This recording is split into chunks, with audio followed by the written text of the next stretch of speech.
Hola guys. So this video I'm going to be making is about a conversion that the kids asked for specifically. So we have a Razor MX350 electrical dirt bike, and the kids wanted to go faster, and they also wanted to not only just go faster, but have it gas powered. So if we go out riding with our ATVs or something, they can go with us and not run out of juice and be screwed. So I figured let's try to drop a little two-stroke motor in it. So I did, and I'll show you how I did it. I saw a guy on YouTube do it before.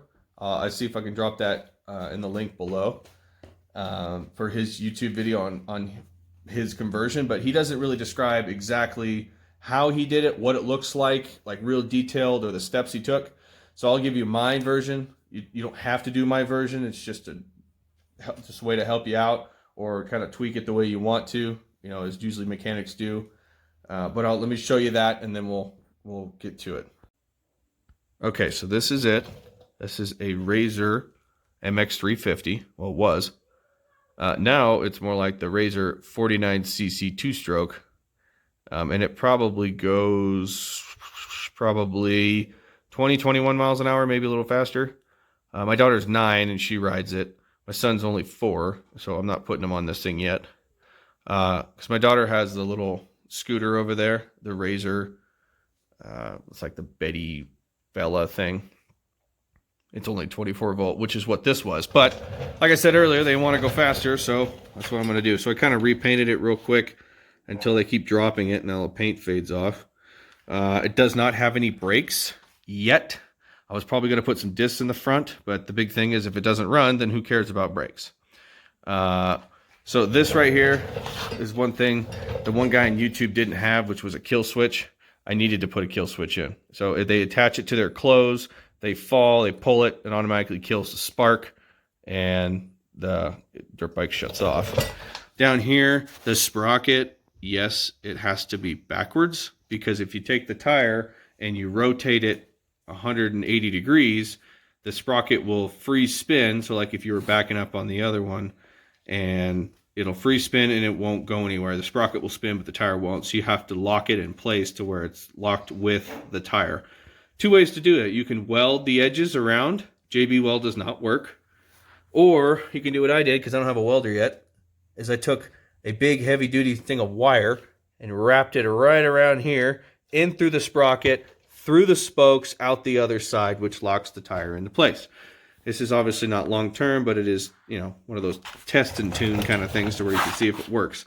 The tensioner here is I need to figure out a way to get it to stay up, because if she goes too fast, it starts to drop.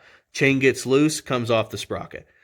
So then you got your chain into here, which turns, there's a little tiny, and I mean tiny, the size of my finger sprocket for these type of chains in here, which obviously turns only one way, which is why the sprocket has to be on this side. Otherwise, that won't work. You can't flip the motor around and go the other way, because then you're going to go in reverse the whole time. Now, these pegs are Harley-Davidson pegs, and the reason I put them on them is because they extend it out a little farther. The original ones only go to right about here. It doesn't give the girl a lot of foot room when the engine sticks out a little farther, so I got them a little out here. They move up so she can plan it or whatever she wants to do. The other one is stationary, but I just put it like that for now. Now, I don't have a welder, like I said, so I would recommend you making a welding plate, a motor mount that mounts to the actual frame, because all I did was use some pressure-treated pine or wood and mounted the motor into the wood, and then mounted the wood to the frame. And this thing is solid. It does not go anywhere. And this thing vibrates a lot, so it doesn't go anywhere. So if you want to do that, you can. It works great, trust me. But you don't have to. If you want to make it pure and metal, go ahead. Over here, you take off all the plastic. It's all gone. It's all empty. On this side, it's obviously a pull start. It's a 49cc, so just remember, if you want to buy it off eBay, you can. Amazon, you can. It's the exact same thing. Just a little two-stroke motor.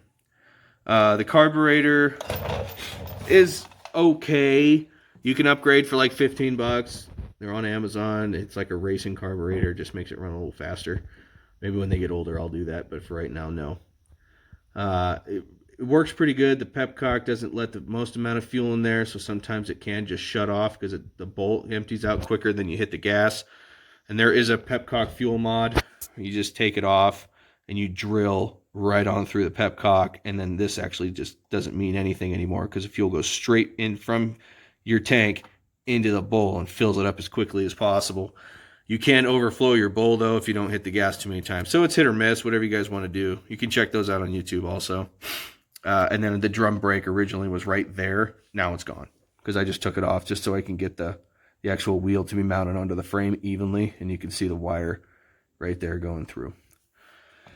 On this side, the peg is still long enough because this motor out here, this actual, where you pull it to start it, is extended out. So the peg was like right on the edge. So I had to get the Harley-Davidson extension pegs. That's why it works. And daughter says it works really good. So the gas tank, so here's a problem. The gas tank, you can't put it right there. Why? Because there's no vacuum. So I'm going to show you. I'm going to lift this up. I actually took off the bolt to mount this real quick. Can you move the handlebars? There you go. Okay, of course. When you want something to work, it never does. When you don't want it to work, everything works perfect. So, let go. Just let go. There we go. Okay, so, show you what this looks like real quick. So there's a hole here. Now, it would be cool to mount a gas tank, like right here, and then have the gas tank go right into the carburetor. That would be legit, but not possible because this bar is needed to mount the plastic on top because, like I said, this isn't meant for a gas motor. And then the other problem is, by the time the Pepcock comes out the bottom of the gas tank, it's like right here, and like I said, it's not vacuumized, so you can't just suck fuel from there. It has to be gravitational pull into the Pepcock into the carburetor. So you got a big empty hole. The only problem is you can't use it for the gas tank. So what I did is I moved the gas tank to the back side of the plastic and ran a fuel line from underneath the plastic into, as you can see, if it would, look good. There you go. Ran it from the plastic through a fuel line all the way down into the carburetor. So it just mounted on the back of the bike. Might not look the best, but you know what? It works, and there's not a double bike, so nobody's riding it with another person. It's just one person, so it doesn't really matter. Now this is the exhaust. I bought this after the fact. You don't have to get this. This is not mandatory. So anybody who's looking to build one of these or something similar, this is not required.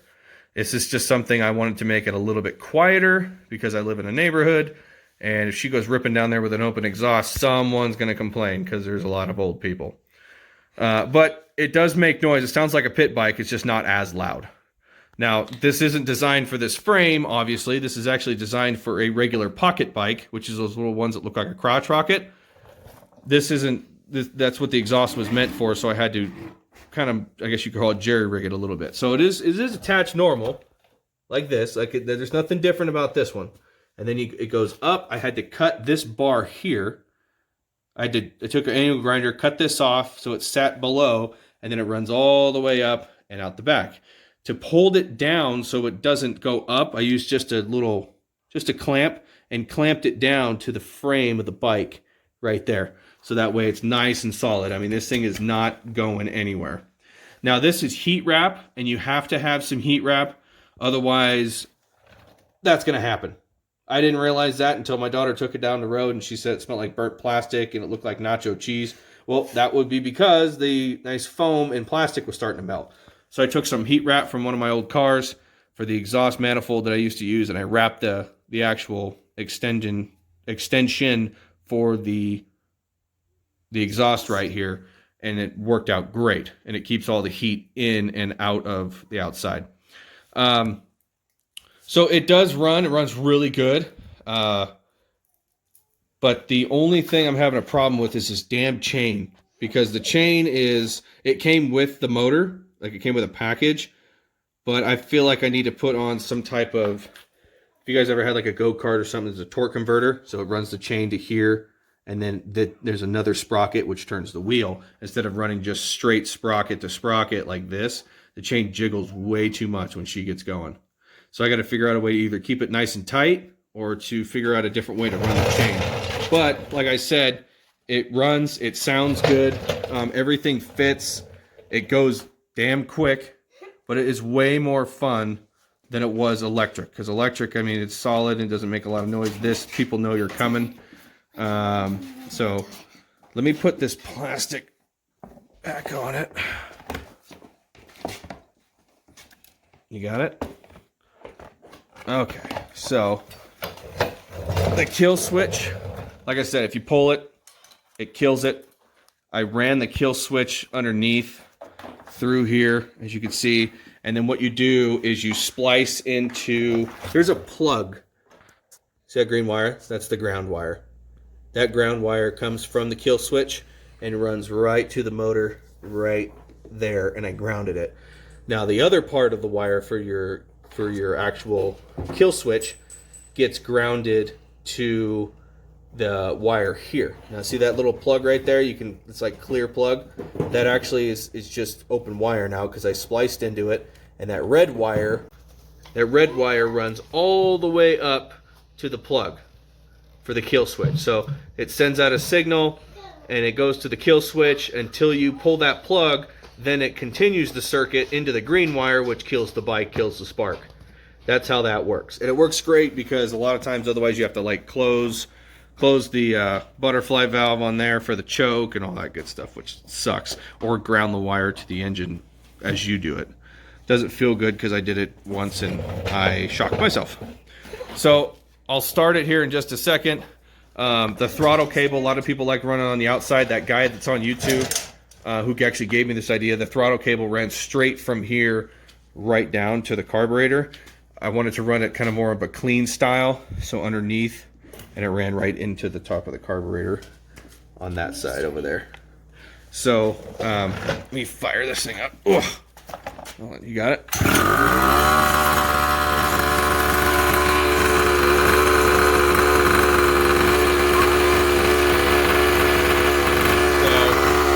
as you can see, it runs pretty good. Now, you're going to adjust the idle a little bit, and your idle adjustment is right there. I'm at a little bit of higher altitude, so I have it up a little bit more. But it goes. I'll put a video of my daughter riding it here in just a second. But that's it. That's the MX350 with a gas conversion. So this thing rips pretty hard.